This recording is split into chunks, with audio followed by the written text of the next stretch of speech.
Bueno, continuamos.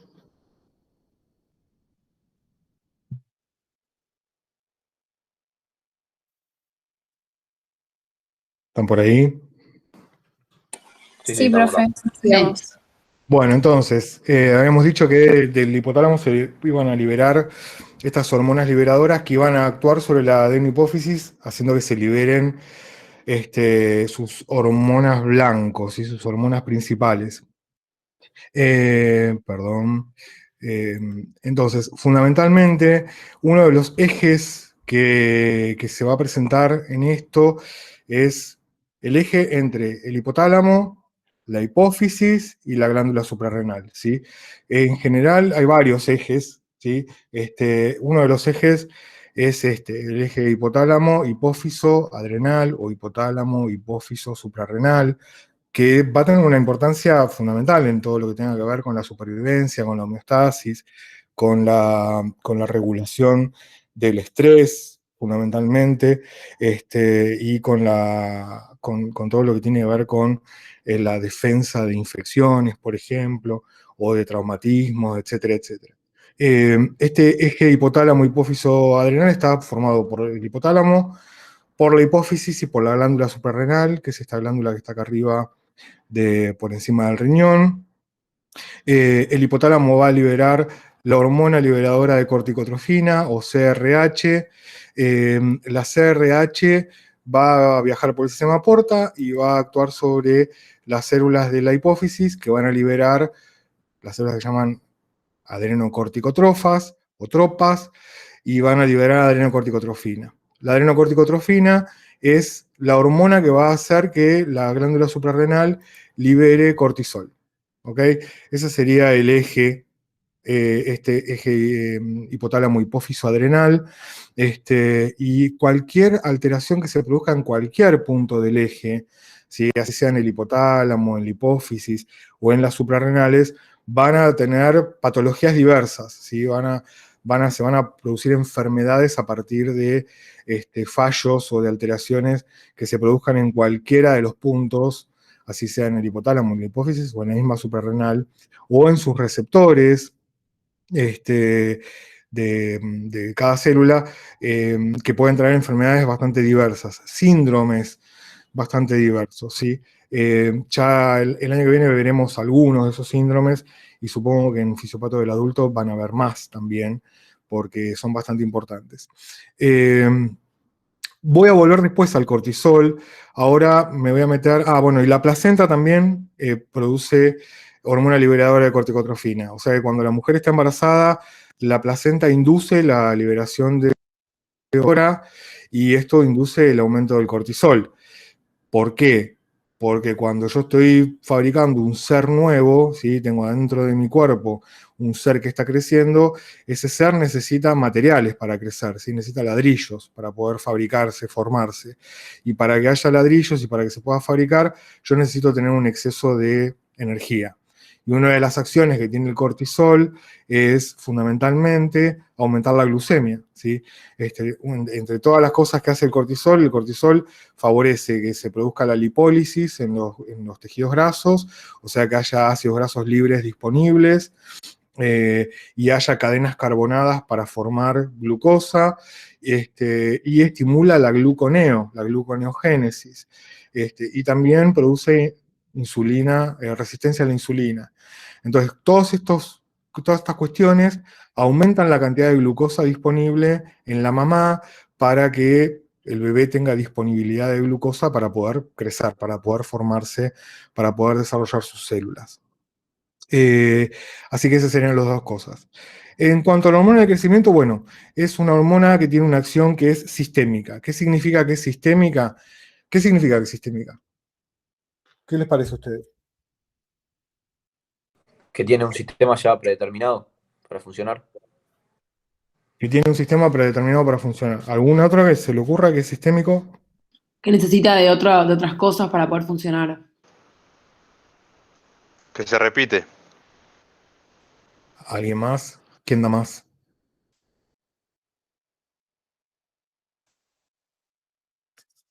Bueno, no hay más candidatos. Sistémico significa que actúa a nivel de todo el organismo, ¿sí? Actúa a nivel prácticamente de todas las células. Eso significa sistémico. Entonces, cuando ya les digan la palabra sistémica, ¿sí? Porque hay hormonas que son sistémicas, como por ejemplo la hormona del crecimiento, actúa en todas las células del organismo, en forma directa o indirecta, pero hay enfermedades que son sistémicas, ¿sí? O hay infecciones que pueden ser sistémicas. Entonces, cuando uno dice una infección sistémica, es una infección que puede estar en un órgano, en el pulmón, por ejemplo, pero está circulando por la sangre también, la bacteria. Y entonces está distribuyéndose por todos los organismos, por todos los órganos. Eso es una infección sistémica, abarca todo el organismo. Una enfermedad sistémica, por ejemplo, es una enfermedad que va a afectar a todos los órganos del cuerpo de alguna manera. Así que cuando hablen de sistémico, no es que necesita un sistema, no es que tenga ciertos requisitos, sino que significa que está actuando o está repartido por todo el organismo. ¿Ok? Ese es un Ori, término que vamos a utilizar mucho, la palabra sistémica. Sí, ¿quién estaba preguntando? yo, Fede, Fede. por eso, viste, las personas que son fisioculturistas que se inyectan hormona de crecimiento, Mm. que el problema, aparte de que, bueno, que no buscan que crezca poner la mandíbula o algunas, es porque es así, tiene una acción sistémica. Ujú. O, Sí, ahora o justamente, la cavidad abdominal que se les expande también. ujú, justamente a eso me voy a dedicar un ratito, sí, en un rato. A hablar de todos los efectos indeseables de la hormona de crecimiento. Pero es bueno que tengan presente esto, que sí, que actúa en todo el organismo, ¿sí? Actúa en todas las células del organismo. Tiene células o tiene órganos que se llaman órganos diana o órganos blancos en particular, y después en el resto de las células del organismo va a actuar a través de formas indirectas, pero su acción es en todas las células del organismo. Así que eso significa acción sistémica. Esta hormona de crecimiento actúa durante toda la vida, ¿sí? Fíjense en el gráfico que actúa desde, esto vendría a ser la velocidad en centímetros por año, lo que está acá, y esta es la edad, ¿ok? Pero en realidad, desde los más o menos 2 meses de vida, desde después del nacimiento, desde los 2 meses hasta los 18 o 20 años, tal vez, va a tener su mayor actividad. Ahora, ¿dura toda la vida? Sí, dura toda la vida. Pero en la medida que van pasando los años, su acción es menor, va teniendo cada vez menos secreción. ¿Sí? En estas fechas, o sea, entre el momento del nacimiento y los 20 años, va a tener una actividad bastante importante, va a haber una secreción bastante importante. Luego se establece como una meseta, ¿no? Durante el resto de los años de mi vida. Se establece una meseta que esa meseta, pasado los 45, 50 años, empieza a perder velocidad, empieza a perder fuerza y va disminuyendo muy lentamente, ¿sí? Con el correr de los años, luego, posteriormente. No es que hay un momento en que la hormona de crecimiento desaparece y se deja de producir, sino que esa meseta va bajando lentamente, y entonces a medida que van pasando los años yo produzco cada vez menos hormona de crecimiento. Pero fíjense que en este gráfico el mayor momento de producción de hormona de crecimiento es luego del nacimiento hasta más o menos, va disminuyendo esa velocidad hasta los 3 años. Entre los 3 y los 4 años ya empieza a establecerse como una especie de meseta. Fíjense que ya el descenso es mucho menor, ¿sí?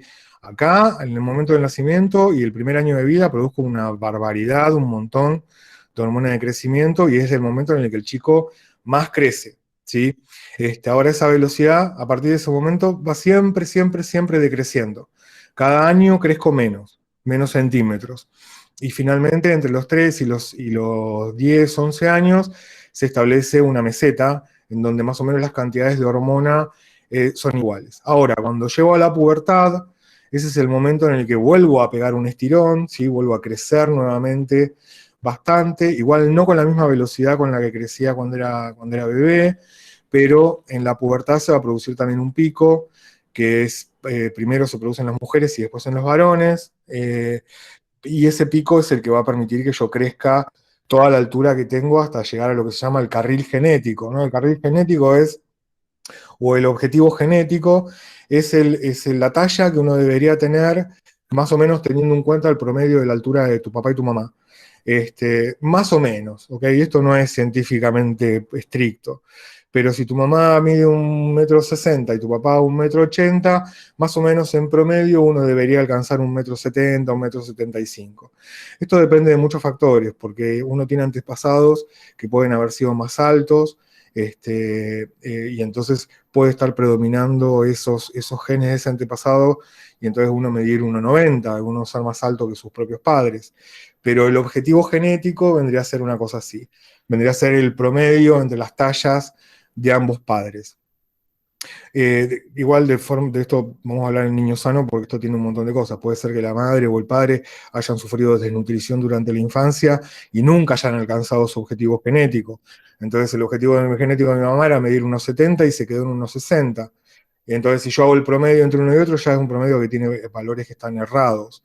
Por eso digo que esto no tiene mucho asidero científico, pero es una idea, ¿sí? Es como para darse una idea de cuando se produce el crecimiento puberal, el crecimiento en la adolescencia, el crecimiento se produce hasta que uno llega a lo que sus genes le permiten, en cuanto a la talla, en cuanto a la altura.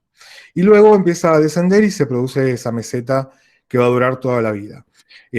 Porque la hormona de crecimiento no solamente sirve para que uno crezca longitudinalmente, en largo, ¿sí? Sino que sirve para un montón de otras acciones.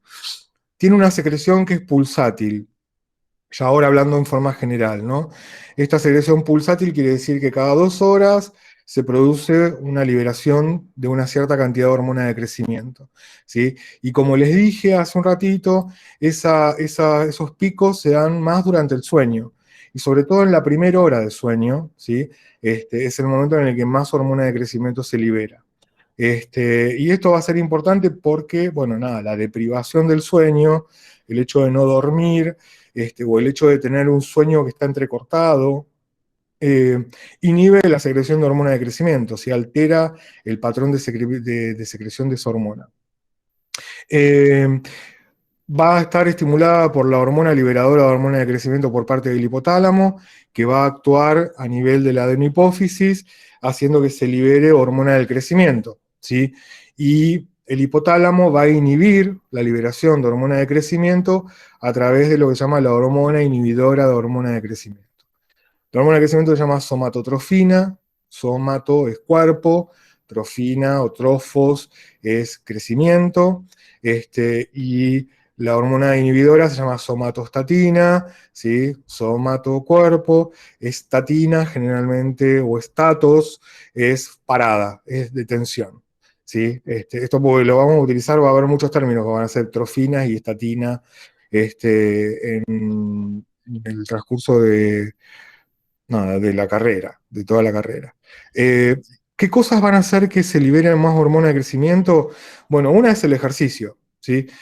Cuando estoy haciendo ejercicio necesito reparar tejidos, ¿sí? Se rompe músculo, se producen microfracturas en los huesos. Después cuando veamos ocio vamos a entender esto de por qué cualquier persona que está corriendo, entrenando, o haciendo mucha fuerza con el cuerpo, se le rompen fibras musculares, se fracturan pequeñas partes de los huesos, no se producen grandes fracturas, pero permanentemente yo estoy teniendo microfracturas adentro de los huesos, y para reparar eso necesito tener hormona de crecimiento, ¿sí? Uno de los factores que va a estar presente ahí es la hormona de crecimiento, no tanto para que yo crezca, sino para que me repare.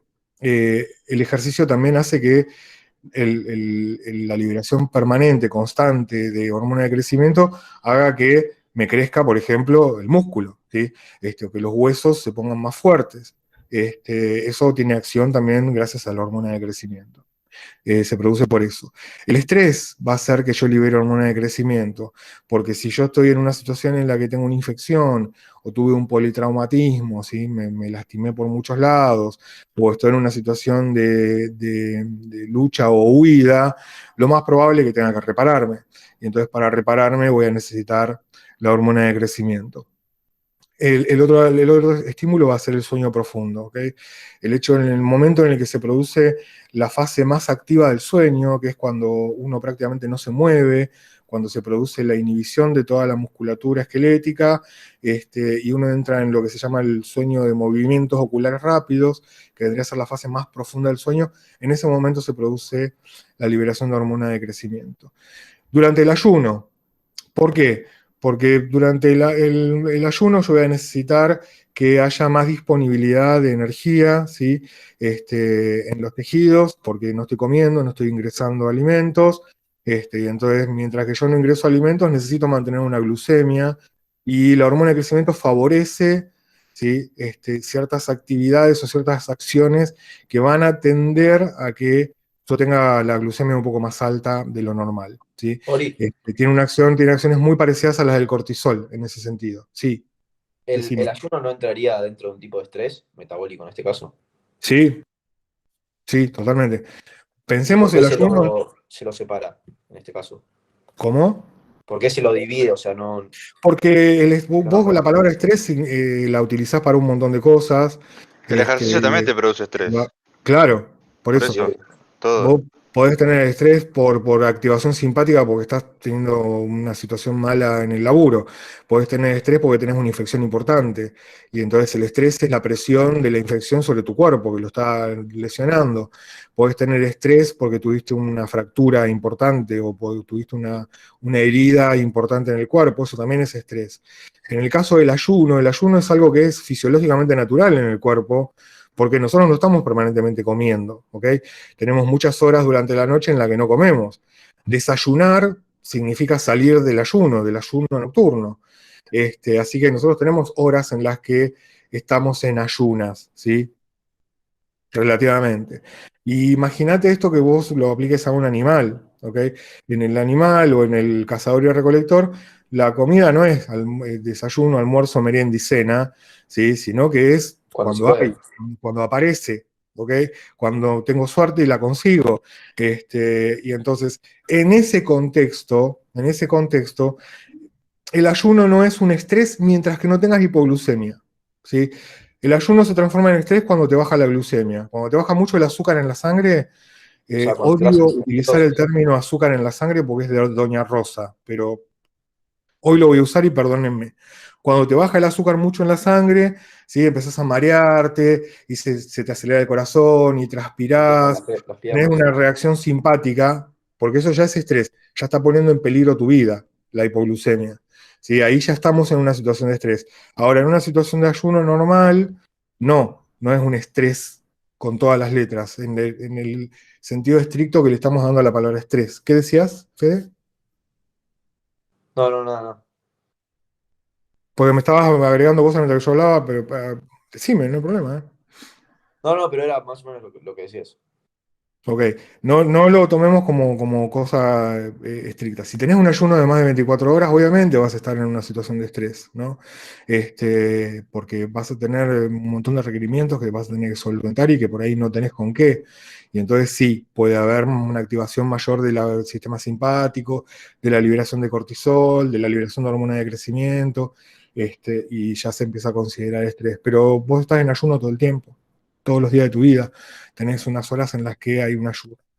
Y que coincide con la noche, que coincide con el sueño también.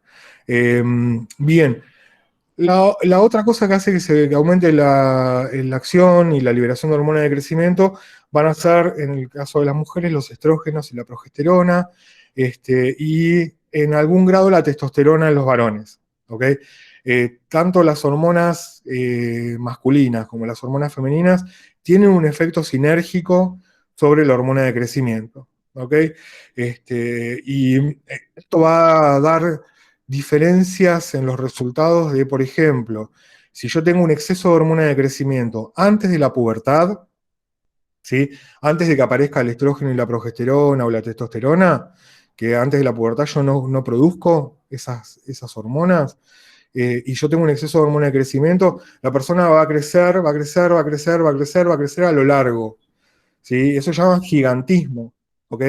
Va 2 metros, 2 metros 10, 2 metros 30, te contratan para ir a un circo, haces giras por todo el mundo, sacándote fotos porque sos el hombre más alto del mundo, y en realidad tuviste la mala suerte de que liberaste un montón de hormonas de crecimiento antes de la pubertad. Y entonces su acción fue solamente sobre los huesos y el crecimiento longitudinal. Creciste, creciste, creciste a lo bestia. Ahora, si esto se produce después de la pubertad, cuando ya tenés estrógeno, progesterona, en el caso de las mujeres, o testosterona en el caso de los varones, el crecimiento va a ser de otras partes del cuerpo, que era lo que decía, me parece que Fede, el tema de que te crece la mandíbula, de que te crecen las manos, ¿sí? Que hay un crecimiento desmedido, pero no es un crecimiento en altura tanto, no te no te convertís en un gigante, sino que te deformás. ¿Ok? ¿Y la gente Porque, enana qué le pasa? ¿qué cosa? La gente que es enana. Bueno, Porque el enanismo tenés varias cosas, porque podés tener enanismo por cuestiones que son hereditarias, congénitas, o sea que haya un gen que esté alterado, este, que tengas un déficit en la formación de cartílago, y entonces el cartílago, cuando te toca crecer, el cartílago no responde a la hormona de crecimiento, podés tener un déficit de hormona de crecimiento, y entonces no ser enano, sino tener talla baja, la insuficiencia de hormona de crecimiento, hace que vos no alcances nunca tu talla genética. Pero no te deformás en realidad la insuficiencia de hormona de crecimiento. El enano sí, el acondroplásico, el enanismo se llama así, acondroplasia. ¿Qué quiere decir? Que te falta, acondro es que te falta cartílago, te falta desarrollo del cartílago. Ese cartílago no responde a los estímulos del crecimiento. Y entonces esas personas no crecen longitudinalmente, les crece la cabeza, les crecen las manos, les crecen los pies, ¿sí? Le crece el músculo, por ejemplo, pero no se ponen, el cartílago ni se entera de que la hormona de crecimiento le está diciendo tenés que crecer. ¿Sí? Es con una cuestión ya, un síndrome genético, la acondroplasia. El enano típico, ¿no? El enano que uno ve y es un enano. Fíjense que tiene la cabeza grande, no es armónico. En el caso de la insuficiencia de hormona de crecimiento, sí es armónico. Vos tenés un tipo que es más petizo de lo normal, es más bajito. Ahora les voy a dar algunos ejemplos con figuras y todo, y de gente conocida. Pero bueno, entonces, si se produce antes de la pubertad, vas a ser un gigante, pues vas a crecer solamente en respuesta al crecimiento del cartílago de los huesos, ¿sí? Que se va a reproducir y se va a transformar en hueso. Y si produce después de la pubertad, ya las hormonas sexuales redistribuyen los receptores a la hormona de crecimiento y entonces el crecimiento se produce en otros lugares, en los músculos, en las manos, en la cara, ¿sí? La hormona de crecimiento tiene acciones en diferentes lugares y luego del comienzo de la pubertad, esos tejidos empiezan en respuesta a la presencia de los estrógenos o de la testosterona, empiezan a expresar en sus membranas receptores a la hormona de crecimiento. Y entonces crecen en conjunción, el músculo fundamentalmente, pero todos los órganos crecen, ¿sí? Gracias a la hormona de crecimiento. Cuando vos tenés 8 años, tu intestino, tu tejido adiposo, tu músculo, tu corazón, tu lengua, tus genitales, no son del mismo tamaño que cuando tenés 15 o cuando tenés 20, ¿sí? Aumentaron de tamaño, y aumentaron de tamaño gracias a la presencia de hormona de crecimiento. Bueno, y los traumatismos, obviamente, sobre todo cuando esos microtraumatismos que yo tengo permanentemente, cuando hago actividad física, también aumentan la liberación de hormona de crecimiento. ¿Qué cosas la inhiben a la hormona de crecimiento? Bueno, la hiperglucemia, por ejemplo, inhibe a la hormona de crecimiento, a la liberación hipotalámica, de la liberación de hormona liberadora de hormona de crecimiento. Ori, te hago una pregunta. Sí, Yo cuando tenía 13 me partí la cadera sí. jugando al fútbol y los médicos me decían que era porque me había crecido más rápido el hueso que la masa muscular, digamos. Sí. Que eso no protegió de alguna manera el impacto y bueno, que se dio esa fractura. Es por esto, porque... Puede que hayas empezado a liberar hormona de crecimiento antes de que las hormonas sexuales se pongan en marcha. Claro. Y entonces desarrollaste más hueso que músculo y que tejido adiposo, que te protegía, que te hacía de colchón. Sí, no necesariamente una cosa va de la mano de la otra, porque el reloj biológico que dice es momento de empezar a crecer, depende de un montón de factores también, ¿sí? Depende de los genes, depende de ciertas circunstancias del entorno, depende de la alimentación, depende del grado de estrés que hayas tenido durante el embarazo, tu mamá. bla, bla, bla. Toda esa línea de tiempo que les hice en la clase anterior, cuando ya estaban, que se les chorreaba el cerebro por las orejas, al final, toda esa línea de tiempo, todo eso influye en cómo vos llegás a la adolescencia y en qué condiciones, ¿sí? Y entonces puede pasar esto, de que empieces a liberar hormona de crecimiento porque tu reloj biológico dijo, listo, ya es hora de empezar a crecer los genes, ¿no? Ya es hora de empezar a crecer y no tenés el suficiente todavía empuje para empezar a tener la suficiente cantidad de producción de estrógeno o de testosterona, y eso viene más atrás. Y entonces, nada, terminás creciendo y terminás creciendo en volumen, en músculo, qué sé yo, pero los primeros años capaz que tenés más crecimiento de estiramiento, ¿viste? Los pibes que de golpe pasan de ser un pibe común en la fila del colegio a estar en la última fila de todos, y que les cambia la voz y todo lo Y demás. son retorpes. Son retorpes. Exactamente, porque crecieron tan de golpe que ni siquiera pueden manejar su cerebro y incapaz de poder calcular correctamente los movimientos, Sí, sí. porque Te se llevas puesto los descalibra. vasos. En la mesa te llevas puesto todo. Tu cerebro no entiende qué está pasando, porque de golpe tenés un brazo que es un tercio más largo de lo que era hace 2 meses, 3 meses. Eso tiene que ver con el Eh, cerebelo, Ori, que no ¿Qué puedas. cosa? Eso de los movimientos finos, que te tropeces con un vaso, que lo tires, ¿eso tiene que ver con el cerebelo? Que no, Tiene que ver no, con el cerebelo, con los núcleos de la base, con el globo palio, el putamen, el caudado. como Tiene que no ver se con esa desarrollaron de más. la coordinación. No es que se desarrollaron más, ojo, pues vos tenés, si a vos te pasa en la adolescencia que vos hoy, 7 de mayo, medís 1,50 m, ¿no? Y en noviembre, dentro de 4 o 5 meses, en noviembre, medís 10 centímetros más, no solamente en largo, sino que tus manos, ¿sí? Tus brazos crecieron 4 o 5 centímetros de largo. Para tu cerebro, que viene acostumbrado a manejar y tiene la cantidad de neuronas dedicadas a manejar Pero es como el auto. una cierta distancia de tus brazos, de golpe cuando crecen esos brazos en poco tiempo, tu cerebro tiene que acomodarse a eso nuevamente, porque estás trabajando con un elemento nuevo, es como que te cambiaron, te injertaron un brazo nuevo. Claro, claro, es como Este, ponele que, cuando chocas un auto, tu auto, y sí, lo tenés que cambiar y manejar con otro, y es diferente el auto, las distancias, te cambia sí, todo. Entonces quizás no estás tan acostumbrado a eso y sí, no chocas de totalmente, vuelta el nuevo auto por no tener las distancias predeterminadas. Quizás más totalmente, Lo, largo, pue- más lo, ancho. lo puedes llevar a un montón de ejemplos eso. Tipo totalmente. en la computadora, cuando estás con un mouse que es distinto, la sensibilidad, cualquier cosa. Si te compras una silla que es más alta, empezás a tener que hacer ajustes y al principio te cuesta. Pero bueno, esos son los núcleos de la base, el cerebelo, la corteza motora, obviamente, que también va a estar interviniendo. Pero sí, totalmente. Bueno, entonces, las cosas que van a inhibir a la liberación de hormona de crecimiento por parte del hipotálamo, de hormona liberadora de hormona de crecimiento, una es la hiperglucemia. Entonces, en los niños que tienen obesidad, por ejemplo, ¿sí? Y que tienen resistencia a la insulina y que tienen hiperglucemia permanente, en esos dos casos, por eso pongo hiperglucemia y obesidad, pero los dos, el camino final es que los dos tienen hiperglucemia. eh, la resistencia a la insulina y ciertos factores que se liberan durante la obesidad van a inhibir la liberación de hormona liberadora, hormona de crecimiento. Entonces, el chico que tiene obesidad de niño, en general su talla genética al final de la adolescencia es menor, ¿sí? Van a tener un menor crecimiento en cuanto a la estatura. Es más, el paciente obeso generalmente tiene un menor crecimiento de la masa muscular, a pesar de que carga más peso que un pibe no obeso, ¿sí? Porque uno diría, bueno, el obeso debería tener más masa muscular simplemente por el hecho de que está cargando más peso, ¿sí? Vos cargás más peso en el banco, en el gimnasio o en las sentadillas y aumentás la masa muscular.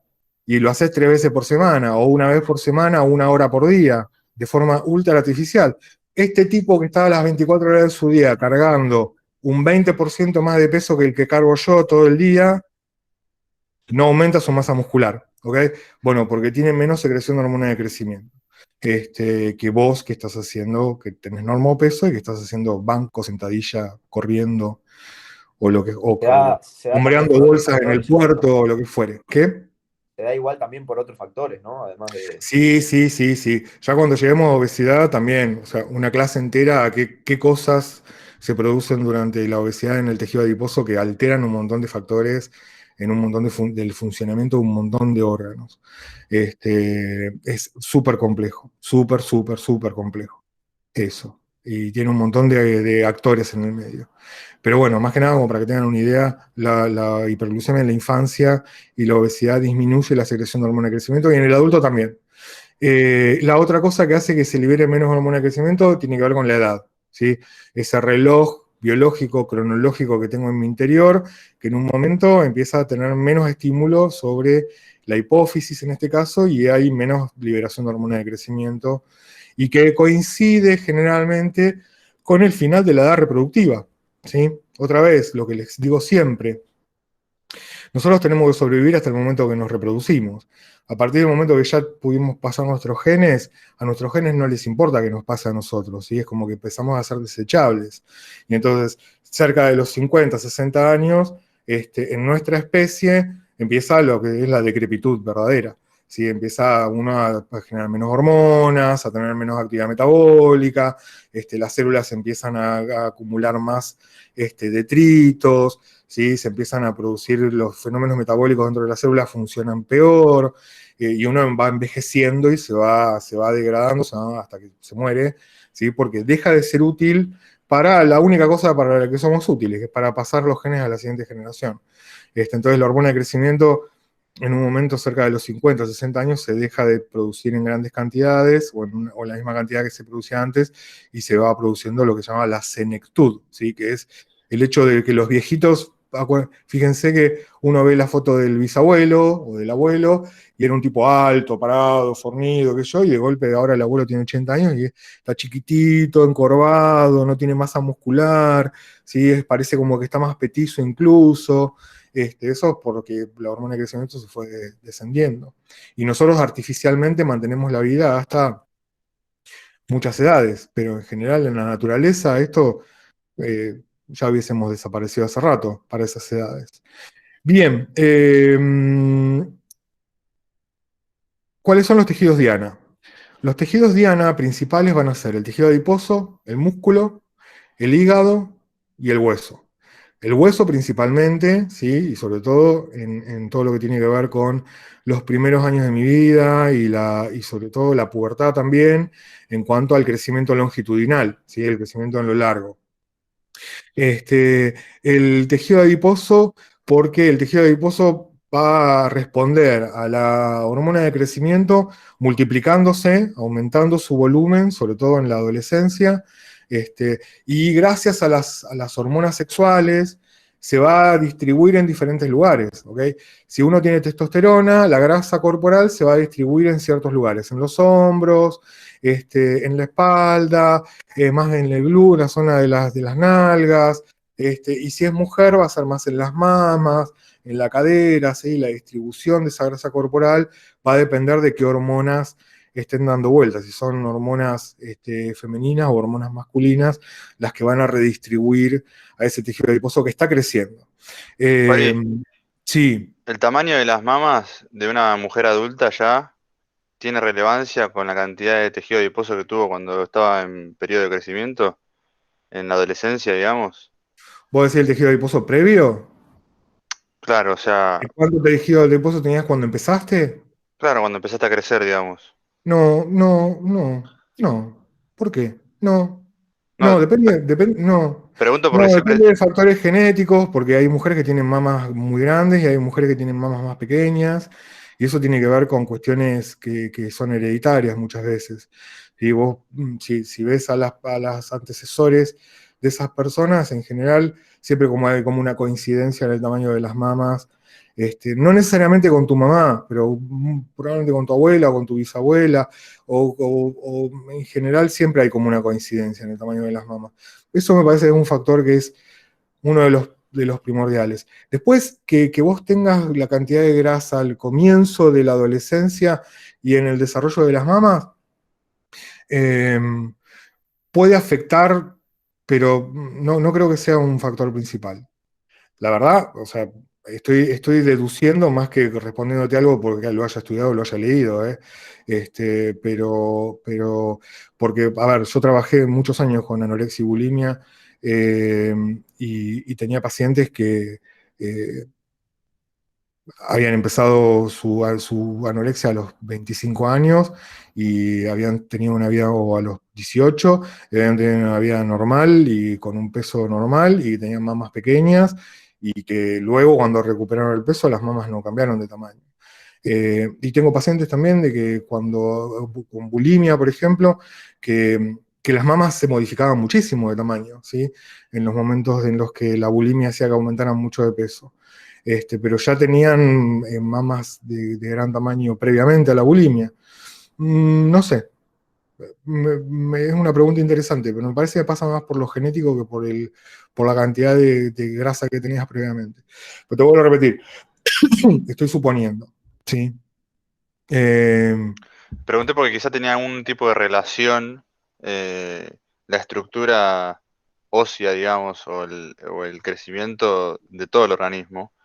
No sé, Sí, si una mujer es más voluminosa o más grande, quizás tiene más tendencia a tener mamas más grandes y más no, tejido adiposo. eso definitivamente no.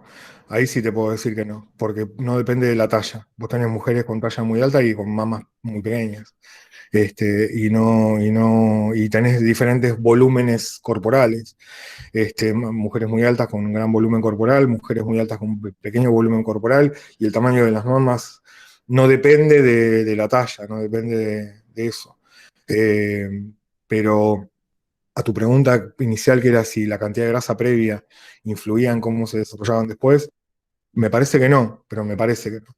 En lo otro, sí, te digo, no tiene nada que ver. O sea, la cantidad de hueso que vos desarrolles no tiene que ver con la cantidad de mama que desarrolles. Eso tiene que ver más con factores genéticos. Bueno, entonces, el tejido adiposo va a crecer, va a aumentar en el número de células, ¿sí? No es que va a crecer en tamaño, se hipertrofia también, o sea, las células se hacen más grandes, pero lo que pasa es que aumenta la cantidad de células de tejido adiposo, lo mismo que aumenta la cantidad de tejido muscular, ¿ok? Durante el proceso de la adolescencia, por ejemplo. Aumenta el número de fibrillas musculares, aumenta el número y el tamaño de las fibrillas musculares. Y en el hígado va a tener acción sobre un montón de cuestiones. Y va a tener acción fundamentalmente sobre el manejo de todo lo que tiene que ver con la glucosa y con los aminoácidos y los ácidos grasos, en tanto y en cuanto provean energía, ¿sí? Entonces, todos los procesos que sean destinados a la gluconeo, ¿sí? A la formación de glucosa nueva, a partir de cadenas carbonadas del glicerol, o a partir de aminoácidos glucogénicos, o a partir de, bueno, mismo de la formación de glucógeno, la hormona de crecimiento va a estar ahí interviniendo permanentemente. Pero, por otro lado, la hormona de crecimiento también lo que hace es estimular en el hígado la formación de, acuérdense que somatotrofina era la hormona de crecimiento, somatostatina, que era la que frenaba, estatizaba, ponía en estático al cuerpo, era la hormona inhibidora, ¿sí? Y el hígado, ante la presencia de hormona de crecimiento, va a formar mensajeros químicos, ¿sí? Que van a mediar el crecimiento del resto de las células del cuerpo. Porque fíjense que los órganos del tejido diana son 4, ¿sí? Pero me faltan todos los demás. ¿Dónde están todos los demás? Bueno, todos los demás van a estar mediados por mensajeros químicos que se van a liberar en el hígado a partir de la presencia de hormona de crecimiento. Esos mensajeros químicos se van a llamar somatomedinas, ¿sí? Van a mediar el crecimiento somático, ¿sí? Esas somatomedinas son dos, por lo menos hasta ahora. Igual yo ya he estado leyendo artículos en los que hay descritas 4 y 5, pero por lo menos de las que conocemos bien son dos, que son los factores de crecimiento derivados de la insulina. Son factores de crecimiento, son péptidos que son prácticamente idénticos a la insulina y por eso se les llama así, factores de crecimiento derivados a la insulina. Insulin Growth Factor, ¿sí? Tipo 1, y el Insulin Growth Factor tipo 2. ¿Ok? No tienen la misma acción que la insulina, repito, no es una acción en cuanto al metabolismo exclusivamente de la glucosa, pero son parecidos y entonces cuando los describieron por primera vez, al ver la proteína y ver los aminoácidos que lo contenían y la estructura tridimensional que tiene, dijeron es una proteína idéntica a la insulina, listo. Es un factor de crecimiento derivado de la insulina o parecido a la insulina. Y tenemos el 1 y el 2. El 1 es el que actúa en la mayor parte de las células. ¿Sí? Tengo receptores en las células para IGF-1. ¿Ok? En la mayor parte de las células del cuerpo, las células somáticas, de los vasos sanguíneos, del corazón, del cerebro, del útero, de los ovarios, de la hipófisis, de todos los lugares tengo receptores a IGF-1.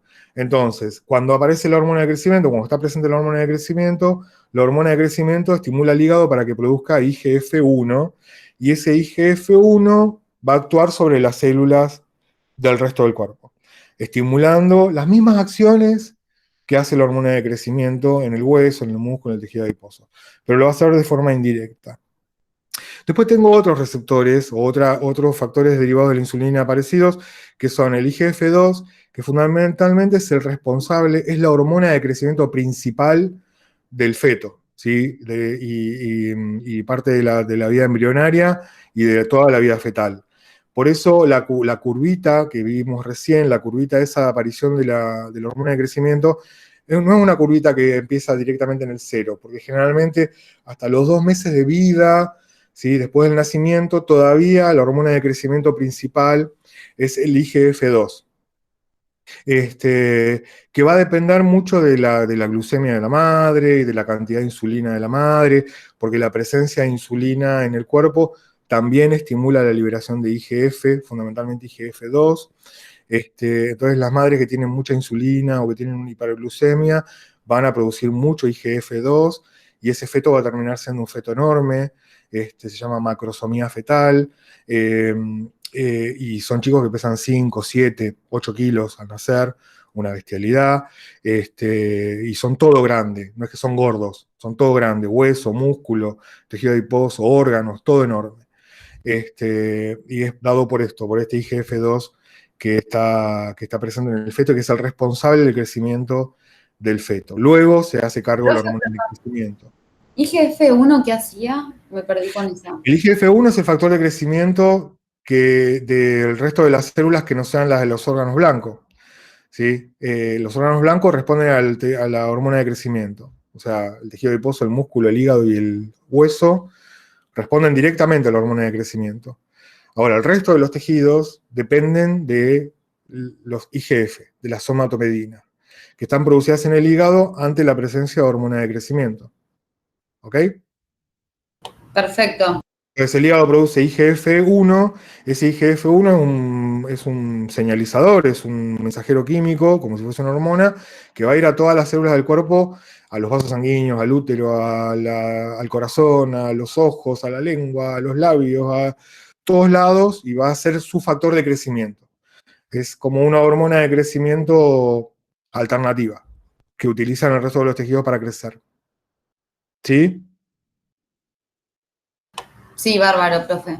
Bien, entonces la IGF-2 va a ser, el IGF-2 va a ser la hormona de crecimiento del feto, fundamentalmente, y es la hormona de crecimiento del cáncer. Todas las células cancerosas expresan en su membrana receptores a IGF-2. Y el cáncer en general, las células cancerosas, lo que hacen, una de las cosas que hacen es tender a que el paciente aumente la glucemia, tender a que tenga resistencia a la insulina. Y entonces la presencia de más insulina y la presencia de más glucosa en un paciente con cáncer acelera el crecimiento del cáncer, porque responden a estos factores de crecimiento que son los mismos que hacen crecer al feto. De hecho, cuando veamos niños sanos, yo hago permanentemente paralelismos entre un cáncer invasor y un feto creciendo dentro de la panza, porque son idénticos los mecanismos, ¿sí? Son exactamente, prácticamente los mismos mecanismos de invasión del feto o del embrión cuando se está implantando en el útero, utiliza los mismos mecanismos que utilizan las células cancerosas cuando dan metástasis. Y estoy permanentemente haciendo un paralelismo en una cosa y con la otra. no es que el feto sea un cáncer, pero utilizan, nada, otra vez, la naturaleza agarra siempre la misma receta y la utiliza en formas novedosas y no repite, y repite mucho cosas en diferentes lugares.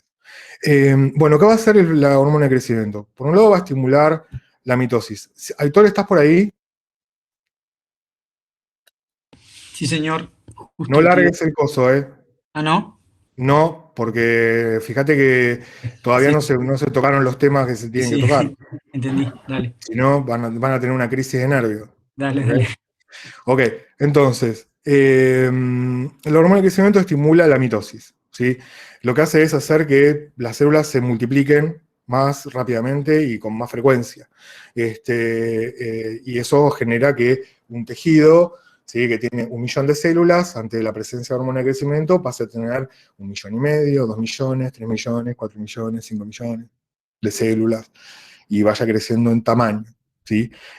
Todos los tejidos van a responder tanto a la hormona de crecimiento como al IGF-1 de esta manera, aumentando la velocidad y la frecuencia en la que se producen las divisiones celulares, la mitosis.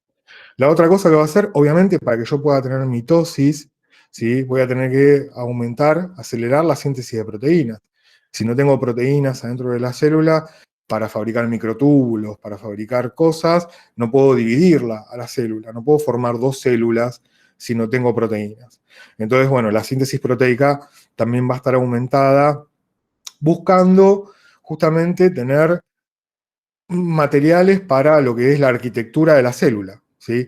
Entonces va a haber proteínas que van a ser más bien estructurales o proteínas que tienen que ver con, por ejemplo, factores de la membrana receptores o, por ejemplo, la bomba de sodio y potasio, ¿sí? Van a ser proteínas que se van a sintetizar mucho más rápidamente en presencia de hormona de crecimiento para darle lugar a esa célula que se pueda dividir y que podamos tener dos células a partir de una y después seguir creciendo. Sí, también tiene efectos sobre el tamaño de la célula.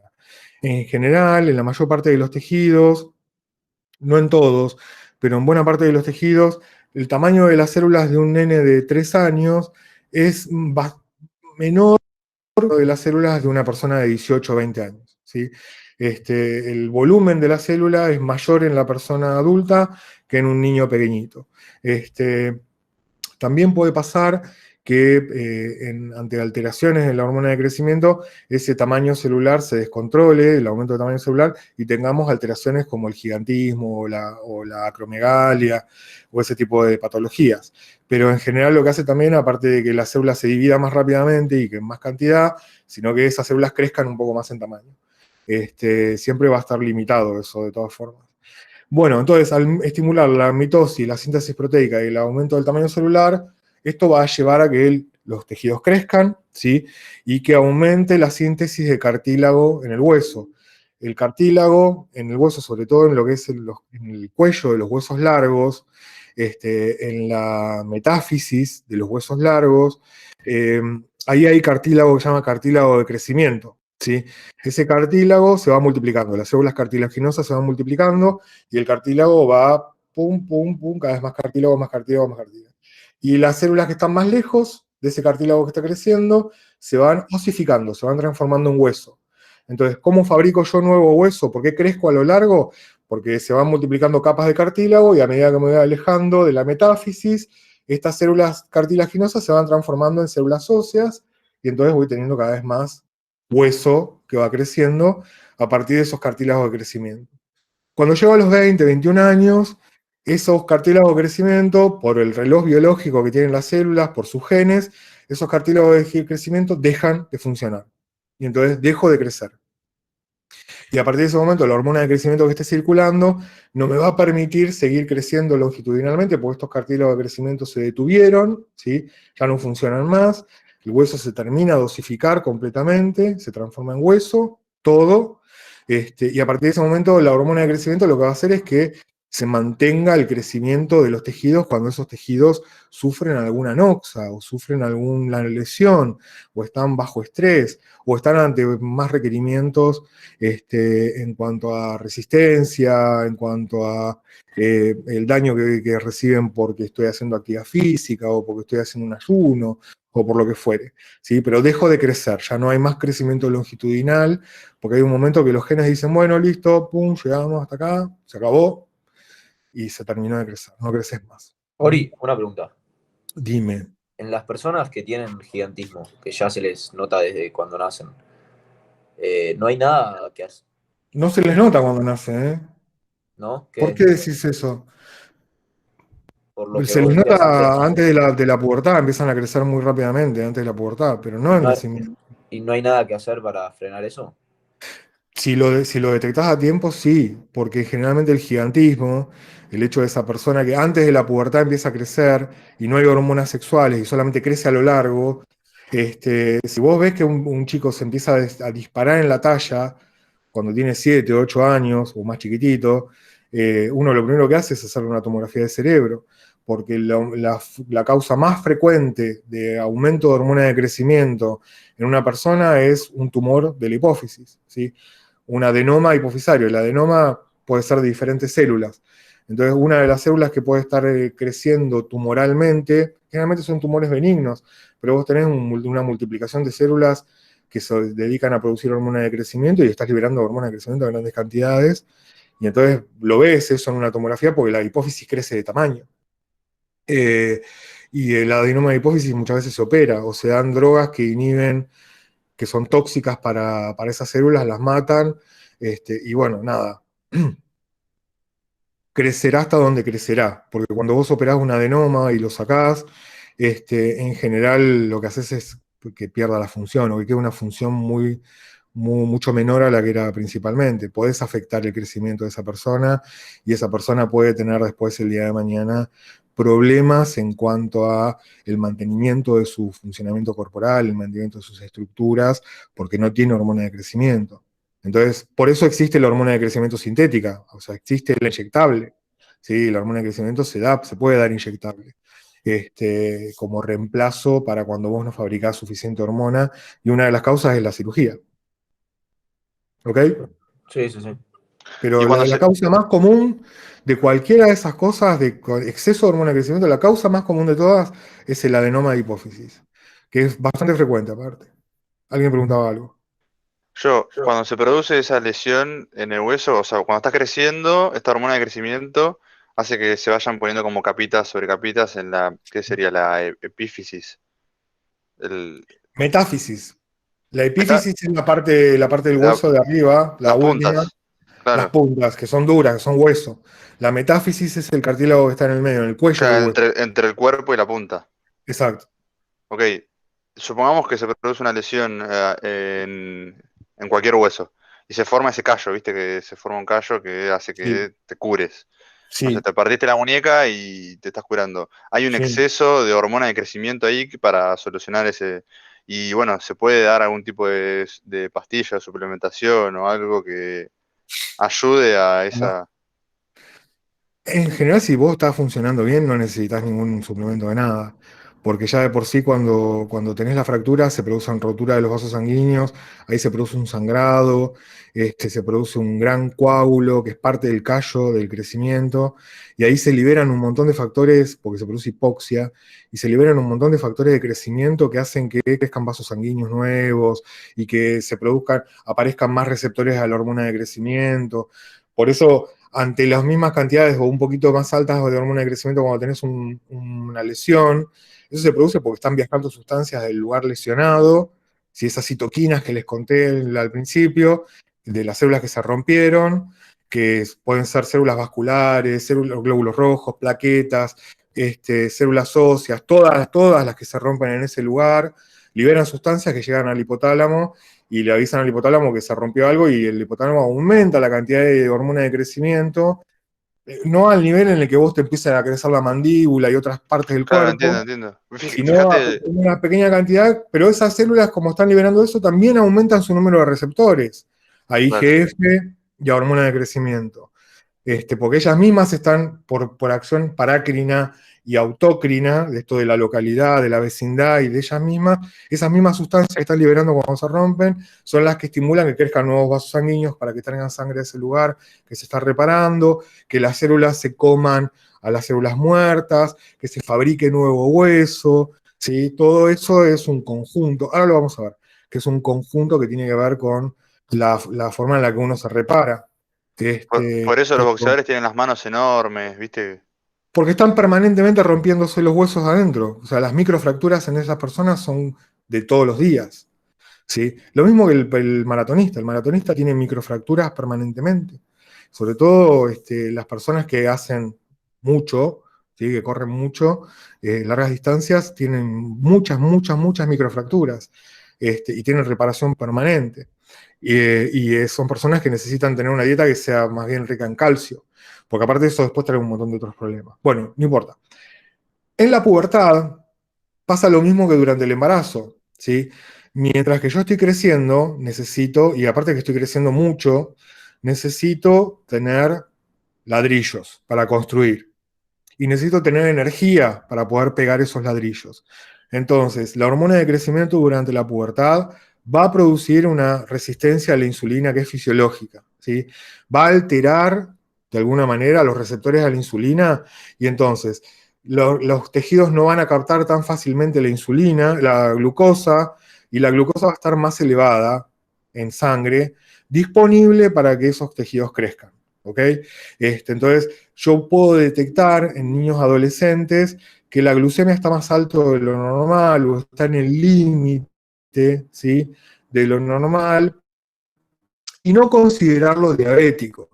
Si yo lo consideraría diabético, si el chico tiene la historia familiar, o sea, si en la familia hay personas diabéticas, sospecharía que puede ser diabético, o si el chico tiene la historia familiar, o si es obeso, ¿sí? Si ese adolescente es obeso y tiene la glucemia alta, bueno, voy a pensar primero que puede estar desarrollando una diabetes tipo 2 y que la resistencia a la insulina es por la obesidad y por todas las sustancias inflamatorias que libera el tejido adiposo que se está implantando como si fuese un cáncer en otros lugares, y entonces eso produce la resistencia a la insulina y eso aumenta la glucemia. Pero si es un pibe flaco y no tiene, o un chico normopeso que está creciendo nada más, y no tiene historia de antecedentes del abuelo, la madre, el tío con diabetes, lo más probable es que esa glucemia alta tenga que ver con la hormona de crecimiento más que con una patología, ¿sí? Lo más probable es que cuando lleguemos a los 15, 16, 17 años, esa glucemia empieza a normalizarse y no debería preocuparme. Pero es algo que el día de mañana les puede pasar tranquilamente en una consulta, ¿sí? El hecho de que vengan con el análisis y ustedes lo vean y vean que la glucemia está alta y el chico es un chico que es normopeso y que está en ese momento de crecimiento en el que le está cambiando la voz, que es torpe, que está en la edad del pavo, ¿sí? Que tiene todo revolucionado dentro de su cabeza y no sabe bien cómo pensar, tiene todas las características de un adolescente en pleno desarrollo de la adolescencia y la glucemia alta, lo más probable es que sea por la hormona de crecimiento y no porque esté desarrollando una patología. Hay que vigilarlos igual. Bueno, la acromegalia, ¿sí? Acro es punta, ¿sí? Extremos, y megalia, mega, grande, ¿ok? La acromegalia es el crecimiento generalmente de las partes distales del cuerpo en los adultos, cuando el exceso de hormona de crecimiento aparece luego de la pubertad, ¿sí? Entonces la acromegalia es el hecho de que se te deforma el cráneo, porque crece el cráneo en forma irregular, hay partes del cráneo, sobre todo la frente crece más, la mandíbula crece más, las manos crecen más, los pies, y también se aumenta el tamaño de la nariz, de los labios, muchas veces de los pómulos, ¿sí? Y tienen una característica muy particular, los pacientes con acromegalia, otra vez, es el exceso de hormona de crecimiento dado generalmente por un adenoma de hipófisis, por un tumor de hipófisis. Los simios son así. ¿Cosa? Los monos, los simios tienen esto que estás diciendo vos, son enormes, la cara enorme, la frente, el mentón, Sí, la nariz. bueno, sí, está bien, pero eso es fisiológico para ellos, no son acromegálicos. Pobrecitos, no me los trates de enfermitos. O sea, son normales para Ah, ellos. bueno, ok, Son ok. normales, son parte de su fisiología normal, pero bueno, sí, parecen simios. En tu cerebro que busca patrones, encontró el patrón diciendo esto es un simio, pero pobrecito. Bueno, y lo que vamos a tener es justamente esa desproporción en la parte de las cejas, ¿sí? De la nariz y el prognatismo. El prognatismo es la salida de la mandíbula crece mucho y que se sale para afuera. Esto se ve bastante seguido. Hay diferentes grados, ¿no? Porque en general no son personas que crecen demasiado de tamaño, sí aumentan un poco más de talla que lo normal, pero en general lo que tienen más que nada son esa cosa de las manos grandes, la nariz grande, la mandíbula grande, la frente grande. Este que está acá es Carca, que es un músico de acá, de Argentina, que nada, no es muy conocido, tiene una banda ahora que se llama Poseidótica, no sé si alguna vez lo escucharon nombrar, pero es un músico que está hace millones de años acá.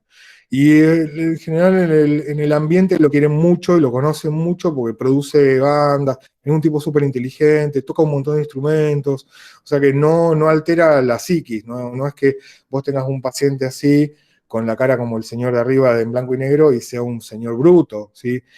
Yo tenía un profesor de farmacología en la facultad que era prácticamente un genio absoluto y tenía cromegalia.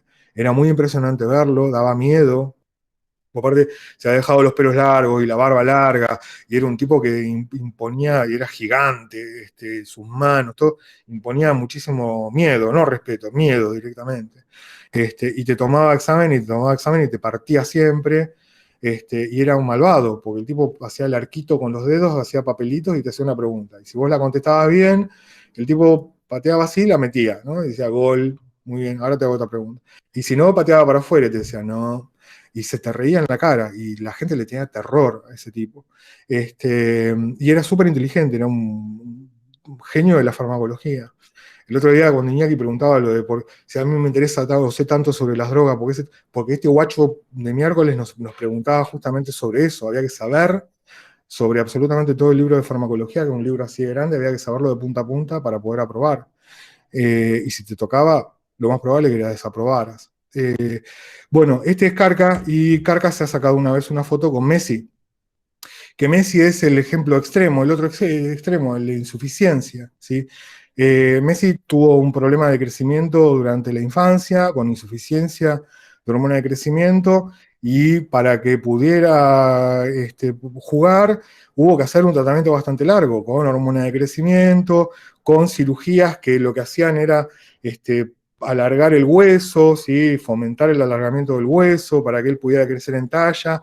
De todas formas, fíjense, ya Messi ya era jugador, ya había hecho su tratamiento, Se ya había inyectaba él. ya estaba a su máximo de talla, y fíjense la diferencia de tamaño, ¿sí? Incluso la diferencia de tamaño de las caras, ¿sí? La cara de Carca es el doble de larga que la de Messi, y Messi tiene la cara de un tipo más o menos normal, todos tenemos el mismo volumen facial que el que tiene Messi, fíjense la cara del otro tipo. Esa es la diferencia entre una cosa y la otra, ¿sí?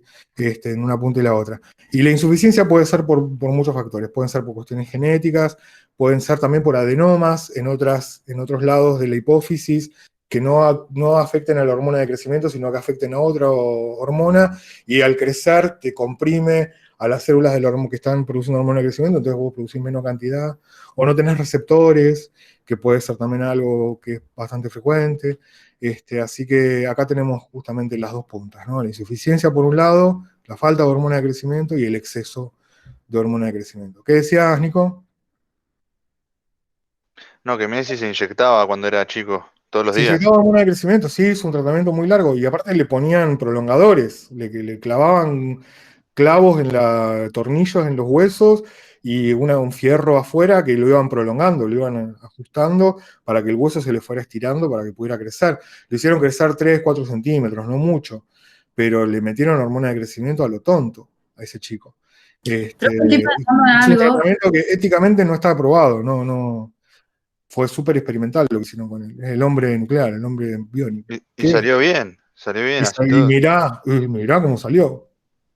Sí, no va a haber nadie como Messi. ¿Qué decías? Para No, Europa, ¿no? Porque para Argentina en general, pobrecito, siempre para nosotros fue. Sí, ¿qué decías?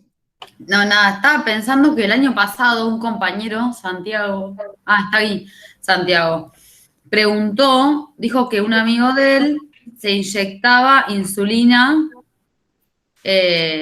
para, no sé, ser más musculoso. Y ahora me cierra un poco esto, porque la docente le dijo, creo que era Sabrina, si no me equivoco, le dijo como, no sé qué es eso, me parece rarísimo, no sé qué.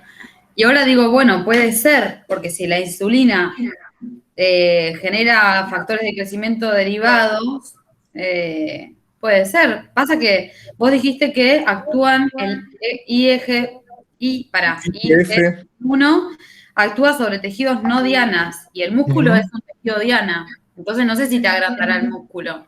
no, bueno, no, pero pará, el músculo también tiene receptores IGF, ¿eh? O sea, la hormona de crecimiento actúa prácticamente exclusivamente en los tejidos diana, pero esos tejidos diana también tienen receptores al IGF. Entonces hay una retroalimentación, hay como sinergia de esas sustancias. De todas formas, el hecho de inyectarse insulina, si uno lo piensa, o sea, vos te producís una hipoglucemia, primera cosa. Si te inyectás insulina y tomás mucha cantidad de glucosa simultáneamente, la hipoglucemia se produce igual. Sí va a haber más liberación de IGF y puede ser un factor de crecimiento importante. Pero la verdad que me parece que eso es agarrar una pistola y pegarse un tiro en la cabeza es lo mismo. Porque se te puede descontrolar. Yo conocí gente que trabajaba, por ejemplo, vieron que yo les dije que el cáncer necesita mucha glucosa para poder crecer normalmente, para poder desarrollarse. Y entonces he escuchado de tratamientos de gente a la que le inyectaban insulina y le producían hipoglucemias violentas para sacarle glucosa al cáncer. Cuando tenés un montón de otros mecanismos de compensación para esa glucemia, o sea que ese paciente, su cáncer va a seguir recibiendo glucosa, por más que yo le inyecte insulina en grandes cantidades, porque va a liberar adrenalina, va a romper el glucógeno, si es necesario, catabolizar músculo para producir aminoácidos glucogénicos y aumentar la glucosa. O sea que ese cáncer no lo estás matando de hambre inyectándole insulina, lo que estás matando es a la persona. Porque Claro, porque saca la glucosa de otro lado. cada vez que tiene una hipoglucemia de ese tipo, no le entra glucosa al cerebro, no forma cuerpos cetónicos al toque. Tardás 3, 4, 5 días en formar una suficiente cantidad de cuerpos cetónicos. Lo estás matando, le estás reventando las células cerebrales. Y me contaban que esas personas tenían convulsiones durante el tiempo que les hacían el tratamiento. Fucking crazy. Convulsiones porque le faltaba La glucosa en el cerebro. glucosa en el cerebro. Claro.